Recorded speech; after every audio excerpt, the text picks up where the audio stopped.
الحمدللہ وکفی وسلام علی عبادہ الذین اصطفی اما بعد۔ میرے عزیز دوستو، بزرگوں، میری ماں اور بہنوں، رمضان کا بابرکت مہینہ چل رہا ہے اور اس کا دوسرا عشرہ مکمل ہونے کو ہے اور عنقریب ماہ رمضان کا تیسرا عشرہ شروع ہونے کو ہے۔ ویسے تو رمضان کا ہر لمحہ برکتوں سے بھرا ہوا ہوتا ہے، اللہ کی رحمتیں اسے گھیری ہوئی ہوتی ہیں، لیکن اس میں کچھ خاص عبادتیں بھی ہیں۔ جیسے رمضان کے آخری عشرے میں نبی کریم صلی اللہ علیہ وسلم اعتکاف فرمایا کرتے تھے، اور آخر عشرے کا جو اعتکاف جو آپ فرماتے تھے وہ بڑے اہتمام سے فرماتے تھے، اور یہ اعتکاف کی بنیادی وجوہات میں سے ایک وجہ یہ تھی کہ رمضان کے آخر عشرے میں اللہ کے نبی صلی اللہ علیہ وسلم نے شب قدر کی تلاش کے لیے کہا ہے کہ جو لیلۃ القدر ہے وہ آخر عشرے کی طاق راتوں میں ہوتی ہے، اور یہ جو اعتکاف آپ صلی اللہ علیہ وسلم اس کا جو اہتمام کیا کرتے تھے، خصوصی طور پر شب قدر کی تلاش کے لیے کرتے تھے۔ تو یہ جو اعتکاف ہے یہ سنت مؤکدہ ہے۔ بستی میں سے کوئی نہ کوئی ایک شخص اعتکاف میں بیٹھے، اگر کوئی چھوٹا مقام ہے۔ شہروں میں بڑے مقامات پر ہر محلے کی ایک مسجد میں کم از کم ایک صاحب تو اعتکاف میں بیٹھنا چاہیے۔ اعتکاف کی بڑی فضیلت ہے۔ اعتکاف کا مقصد یہ ہے کہ بندہ اپنے سارے تعلقات کو توڑ کر صرف اللہ کی ذات سے اپنا تعلق کو جوڑتا ہے، اور سارے چیزوں سے ہٹ کر اللہ کے دربار میں آ کر بیٹھ جاتا ہے۔ یہ سنت اعتکاف ہے۔ رمضان کا ہر لمحہ جو ہے قابل قدر ہوتا ہے۔ اگر کوئی آدمی اپنی ساری چیزوں سے کنارہ کشی اختیار کر کے مسجد میں وہ اعتکاف میں بیٹھ جائے تو اس کے ثواب اور فضیلت کے کیا کہنے۔ اعتکاف کا مطلب یہ ہوتا ہے کہ معتکف نے ساری چیزوں کو چھوڑ کر اللہ کے دربار میں آ کر بیٹھ گیا کہ اے اللہ، میں نے ساروں سے رشتہ اپنا توڑ کر آپ سے رشتہ میں نے جوڑا ہے، اور میری ضروریات کو پوری فرما، میری دعاؤں کو قبول فرما۔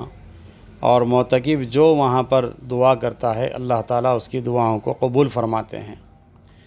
اب جو اعتکاف میں ہم بیٹھتے ہیں تو اعتکاف کی جو مدت ہے سنت اعتکاف کی، وہ 21 رمضان سے شروع ہوتی ہے، یعنی 20واں روزہ جب مکمل ہوتا ہے تو عصر کے بعد ہی سے اس کی تیاری کریں، اور غروب آفتاب سے پہلے مسجد میں بیٹھ جائیں، اور 20واں روزہ جو ہے وہ مسجد میں ہم افطار کریں۔ اور جب عید کا چاند نظر آتا ہے تو اس وقت تک یہ اعتکاف ہوتا ہے۔ یہ 10 دن یا 9 دن کا اعتکاف یہ سنت اعتکاف کہلاتا ہے۔ اعتکاف کے لیے عاقل اور بالغ ہونا ضروری ہے، مسلمان ہونا ضروری ہے۔ اسی طریقے سے اعتکاف میں جو معتکف ہوتا ہے اس کا روزہ دار ہونا بھی ضروری ہے۔ اگر معتکف روزہ نہ رہے، ایک روزہ بھی نہ رہے، تو یہ اعتکاف اس کا سنت اعتکاف نہیں کہلائے گا۔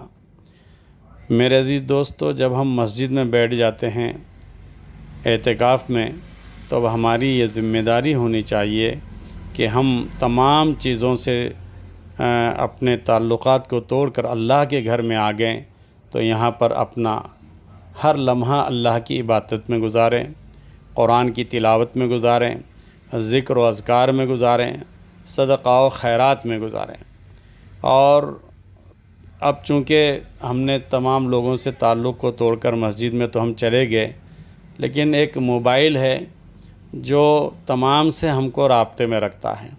اس لیے کیا ہی بہتر ہے کہ ہم اس موبائل کو بھی اپنے گھر ہی میں چھوڑ کر آ جائیں، اور پھر پوری یکسوئی کے ساتھ اور بالکل پرسکون ماحول میں ہم اللہ کی طرف اپنی لو لگائیں۔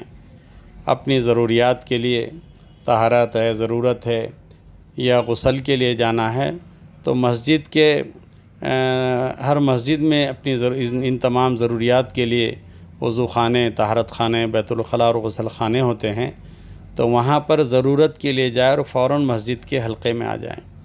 جو مسجد کے حدود ہیں اس مسجد کے حدود سے ہم باہر نہ رہیں، اور جب ہم مسجد میں اعتکاف میں بیٹھتے ہیں تو مسجد ہی کے حدود میں ادھر ادھر بیٹھ کر ہم تلاوت، عبادت، ذکر و اذکار کر سکتے ہیں، اس میں کوئی حرج کی بات نہیں ہے۔ غیر ضروری لایانی باتیں نہ کریں۔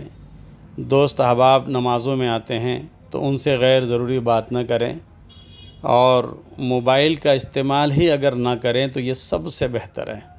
اور صدقہ و خیرات کرنے کے لیے ہمارے جو گھر کے افراد آتے ہیں ان سے ہم کہہ سکتے ہیں کہ بھئی فلاں جگہ اتنا پیسہ دے دو، فلاں جگہ یہ مال دے دو، فلاں جگہ یہ غلہ دے دو۔ تو اس طریقے سے صدقہ و خیرات بھی ہم مسجد میں اعتکاف کی حالت میں کرتے ہیں۔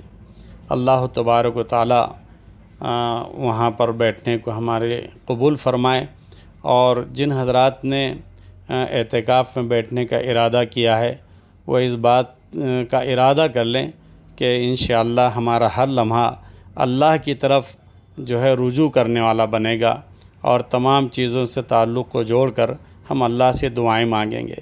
دعاؤں کا اہتمام کریں، نمازوں کا اہتمام، سنت و نوافل کا اہتمام، اور اسی طریقے سے تہجد، اوابین، اشراق کا اہتمام۔ یہ اہتمام ہم کریں گے، اور اللہ کے گھر میں ہم جب 10 دن کا اعتکاف کریں گے تو انہی 10 راتوں میں اللہ کے نبی صلی اللہ علیہ وسلم نے فرمایا کہ رمضان کے آخر عشرے کی طاق راتوں میں شب قدر کو تلاش کرنا چاہیے۔ تو یہ اعتکاف بہت ہی قابل اور گراں قدر ہو جاتا ہے اگر اسے ہم اس کے مطابق کریں گے۔ اللہ تبارک و تعالی ہمیں اللہ کے اس مبارک مہینے میں اللہ کو راضی کرنے کی توفیق عطا فرمائے، اور جو بھائی ہمارے اعتکاف میں بیٹھیں تو ان باتوں کو ملحوظ رکھیں، اور 20 رمضان کا افطار جو ہے، 20ویں روزے کا افطار وہ مسجد ہی میں کریں، اور وہیں سے اس کی نیت کر لیں، اور عید کا چاند دیکھنے تک یہ اعتکاف ہوتا ہے۔ اللہ تعالی ہم سب کو عمل کی توفیق عطا فرمائے۔ اور اسی کے ساتھ ساتھ ہماری مائیں بہنیں جو اعتکاف کرنا چاہتی ہیں ان کے لیے بہتر ہے کہ وہ اپنے گھر کے کسی حصے کو ایک مسجد کا حصہ بنا لیں اور وہیں پر وہ اعتکاف کریں۔ اور عورتوں کے لیے اعتکاف اور بھی آسان ہو جاتا ہے کہ وہ اپنے گھر میں بیٹھ کر اپنی بچیوں سے کام بھی لیتے رہیں اور گھر ہی میں بیٹھ کر اعتکاف کا ثواب بھی حاصل کریں۔ اللہ تبارک و تعالی ہم سب کو عمل کی توفیق عطا فرمائے۔ آمین۔ وآخر دعوانا ان الحمد للہ رب العالمین۔